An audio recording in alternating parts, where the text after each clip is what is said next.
desenvolvimento da economia no período do Segundo Reinado.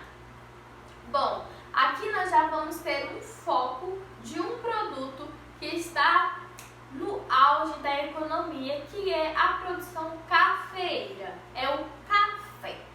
Bom, as produções, né, as plantações de café têm dado muitos lucros para o público, né, para o imperador do Primeiro Reinado. Então, o que acontece? Algumas regiões começam a se dedicar à produção cafeeira e à exportação do café, como o Vale do Paraíba e o Oeste de São Paulo, né? O Oeste Paulista, o Oeste de São Paulo. Então, o que acontece? Essas duas regiões começam a produzir café e a exportar café, gerando lucros e aumentando o auge, né, da economia brasileira. E aí, nós temos, né, a economia cafeeira estabilizada no Brasil, certo? Vale lembrar que tanto o Vale do Paraíba como a região Oeste Paulista, ambas utilizaram-se da mão de obra escrava no início. Posteriormente, após a proibição da escravidão no Brasil, o que acontece? O Oeste Paulista começa a investir em mão de obra imigratória, que são os imigrantes que estão vindo da Europa para o Brasil. Por quê? A princípio, nós vimos lá no início das nossas aulas que, para o reconhecimento da independência do Brasil, a Inglaterra, né, propôs para Portugal propôs para Dom Pedro I a abolição da escravidão que estava acontecendo no Brasil. E então, até então não se acontece, né, a abolição da escravatura e continua tendo escravidão. E então é proibido-se, né, estabelecem leis que nós vamos ver nos próximos capítulos, que é a Lei Eusébio de Queiroz. E nós temos uma outra lei também, que é uma lei inglesa, que proíbe o tráfico de escravos, só que nós sabemos que ainda vai continuar por algum tempo, até surgir, né, até nós aí depararmos com a Lei Áurea, que de vez acaba com a escravidão no Brasil, mas até então, a primeira lei criada para acabar com a escravidão no Brasil foi a Lei Eusébio de Queiroz, que acabava com o tráfico, que proibia o tráfico de escravos, certo? E então, o Oeste, né, paulista começa a investir nessa mão de obra de imigrantes que estão vindo da Europa buscar o que no Brasil, porque a economia cafeeira está gritando para todo mundo que está tudo dando certo, a economia está desenvolvendo, os lucros estão sendo altos, os gastos estão sendo pouco. Então as pessoas, né, começam a vir para o Brasil com esse objetivo de o quê? Trabalhar para o quê? Ganhar, né, para gerar lucros, para se beneficiarem deste produto que era o café, certo? Aqui na página 34 do livro didático de vocês, nós vamos conseguir ver a expansão das lavouras cafeeiras no interior de São Paulo. Bom, a gente consegue ver que foi um vasto território de expansão de lavoura. Até então, o que dava dinheiro no Brasil era açúcar, né? Então, o açúcar deixa de ser importante, né? Como nós vimos nas nossas últimas aulas. Ele vai perdendo seu valor, vai ficando barato. E então, o Brasil começa, né? Os economistas, né? O imperador em si, o governo, precisa estabelecer, né, novos meios de comércio para poder alavancar a economia. E então que surge o café, surgem as plantações cafeeiras e então vai alavancar a economia através das plantações de café, certo?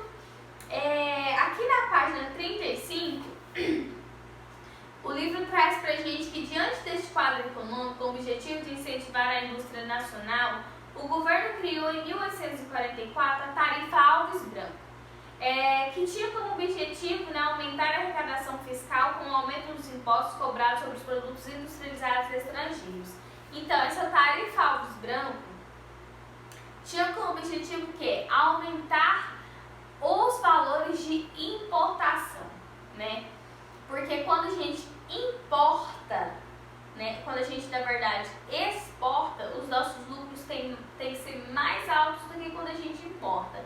Então, se o Brasil está exportando café, quem está comprando está pagando muito mais caro para quem está exportando, entendeu?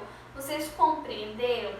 Se o Brasil exporta 100 mil, por exemplo, sacos de café, e a Argentina, por exemplo, compra esses 100 sacos, ela vai pagar quase 50% a mais só de juros, né? Por causa dos impostos. Então, eles vão pagar mais caro. Então, isso vai o quê? Alavancar a economia brasileira, certo?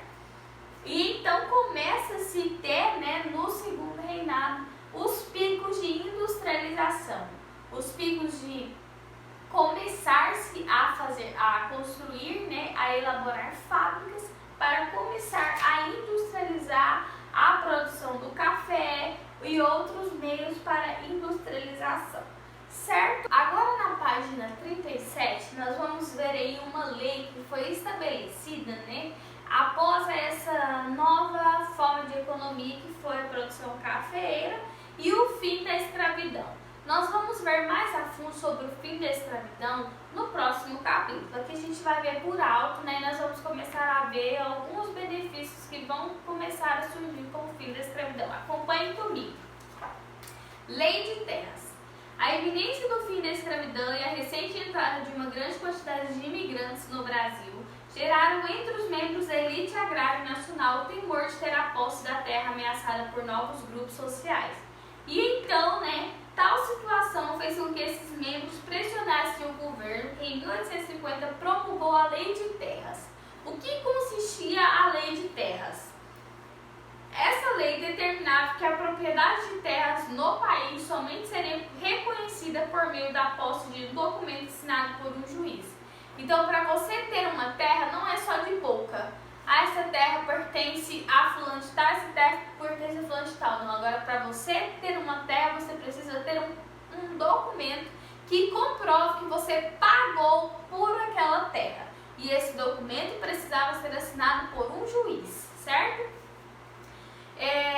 Aos imigrantes ficava vetada a possibilidade de comprar pela possibilidade de compra de terras em seus 3 primeiros anos de permanência no país. Então, a princípio, os migrantes não poderiam adquirir terras, certo? A essa lei seguiu-se a criação de uma série de documentos falsos emitidos por juízes corruptos aos seus pares da elite brasileira. Então, aqui a gente durante todo, né, o primeiro, segundo reinado, período regencial, a gente vê grandes fraudes, né? A gente vê atitudes incorretas, né? Atitudes desleal por parte do governo, né? Eles garantiam a esse grupo a posse de terras e evitavam que pessoas menos abastadas pudessem ter acesso a ela, como os ex-escravizados, certo? Então, meus amores, essa foi a nossa aula de hoje, né? Nós vimos um pouquinho aí sobre o segundo reinado, né? O reinado de Dom Pedro II, muito jovem, mas que fez muitas coisas, né? Agiu bastante durante seu governo. Vimos um novo produto que está sendo comercializado, está alavancando a economia brasileira, que é o café. Estudamos também um pouquinho sobre, né, a escravidão, sobre o fim da escravidão e alguns privilégios que vão começar a ter, né, com esse fim da escravidão. Qualquer dúvida sobre o conteúdo que vocês tiverem, podem me mandar, tá? Um beijo e até a nossa próxima aula de estudo.